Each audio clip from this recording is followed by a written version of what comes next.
Yung truck, pilit yung isasingit yan dito. Pilit yung isasingit dito. Rin nyo. Yan yung laang. Baga.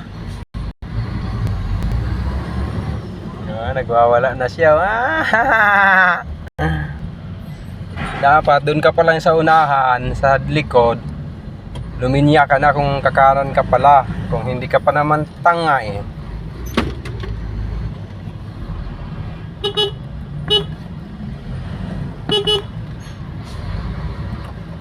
Naglilinya kami ng maayos, tapos bigla-bigla kang sumisingit sa kalagitnaan.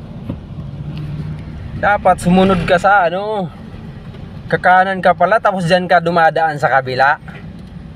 Tapos pagdating sa kalagitan, malapit ng kakanan, saka ka na bigla-bigla kang sisingit.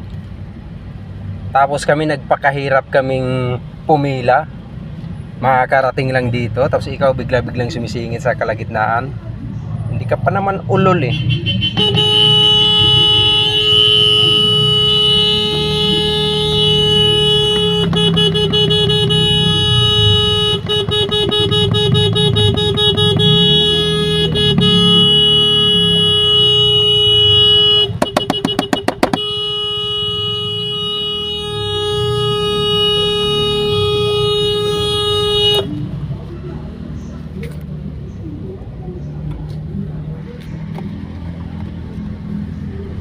Bukang hayop ka, tatabi ka lang dyan, ang tagal mo pang makaano, anak ng tokuan ng driver na yan. Oo,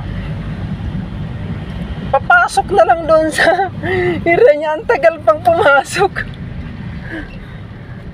Akala mo trailer yung dala eh.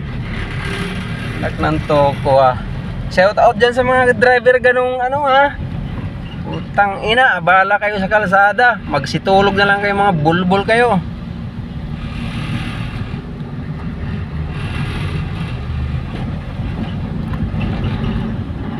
Papasok na lang yan, ang lawak-lawak ng parking area nila. Papasok na lang yan kasi may dala siyang motor, galing siguro sa ibang branch yun, dinadala niya doon. Papasok na lang, wala namang nakaparking doon sa inabot pa ng ilang minuto, naghihinto pa doon sa, hindi lang ipasok ng ipasok, hindi yung naghihinto pa doon sa nakabalagbag. Hindi pa naman tanga eh. Kakaasar mga ganong abala masyado sa kalsada. Ay nako naman.